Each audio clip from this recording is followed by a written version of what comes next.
വികസന പ്രവർത്തനങ്ങൾക്ക് കേരളത്തിന് തന്നെ മാതൃകയാണ് തളിപ്പറമ്പെന്ന് കായിക വകുപ്പ് മന്ത്രി വി അബ്ദുൾ റഹ്മാൻ പറഞ്ഞു. ഹാപ്പിനെസ് ഫെസ്റ്റിന്റെ സമാപനത്തോടനുബന്ധിച്ച് നടന്ന സാംസ്കാരിക സായാഹ്നം ധർമ്മശാല ഗവൺമെന്റ് എഞ്ചിനീയറിംഗ് കോളേജ് ഗ്രൗണ്ടിൽ ഉദ്ഘാടനം ചെയ്ത് സംസാരിക്കുകയായിരുന്നു മന്ത്രി. ഹാപ്പിനെസ് ഫെസ്റ്റിവൽ ഉൾപ്പെടെ സമാനതകളില്ലാത്ത പ്രവർത്തനങ്ങളാണ് മണ്ഡലത്തിലെങ്ങും നടക്കുന്നതെന്നും കേരളത്തിലെ ഏറ്റവും വലിയ ടൂറിസം കേന്ദ്രമായി തളിപ്പറമ്പ് മാറുകയാണെന്നും മന്ത്രി പറഞ്ഞു. തദ്ദേശ സ്വയംഭരണ സ്ഥാപനങ്ങളുടെ പ്രവർത്തനം മറ്റൊരു രീതിയിലേക്ക് മാറുകയാണ്. മുമ്പ് തദ്ദേശ സ്വയംഭരണ സ്ഥാപനങ്ങൾ എന്നുള്ളത് ജനങ്ങളുടെ 10-15% കാര്യങ്ങളിൽ മാത്രം ഇടപെട്ടിരുന്നത്. എന്നാൽ ഇന്ന് പൊതുസമൂഹത്തിന്റെ എല്ലാ കാര്യങ്ങളിലും ഇടപെടുന്ന ഒന്നായി തദ്ദേശ സ്വയംഭരണ സ്ഥാപനങ്ങളെ 10 വർഷം കൊണ്ട് മാറ്റുവാൻ സാധിച്ചുവെന്നും മന്ത്രി കൂട്ടിച്ചേർത്തു. തദ്ദേശ സ്വയംഭരണ സ്ഥാപനങ്ങളുടെ മുഴുവൻ അധ്യക്ഷന്മാരും ആന്തൂരിൽ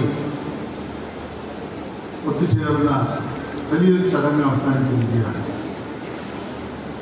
കേരളത്തിലെ തദ്ദേശ സ്വയംഭരണ സ്ഥാപനങ്ങൾ അതിൻ്റെ പ്രവർത്തനം മറ്റൊരു രീതിയിലേക്ക് മാറുകയാണ്. മുമ്പ് തദ്ദേശ സ്വയംഭരണ സ്ഥാപനങ്ങൾ എന്നത് ജനങ്ങളുടെ ഒരു 10-15% കാര്യങ്ങളിൽ മാത്രം ഇടപെട്ടിരുന്ന ഒന്നായിരുന്നു. പക്ഷെ ഇന്ന് പൊതുസമൂഹത്തിൻ്റെ എല്ലാ കാര്യങ്ങളിലും ഇടപെടുന്ന ഒന്നാക്കി തദ്ദേശ സ്വയംഭരണ സ്ഥാപനങ്ങളെ മാറ്റാൻ കഴിഞ്ഞ 10 വർഷം കൊണ്ട് നമ്മൾ കഴിഞ്ഞു. MLA MV ഗോവിന്ദൻ മാസ്റ്റർ അധ്യക്ഷത വഹിച്ചു.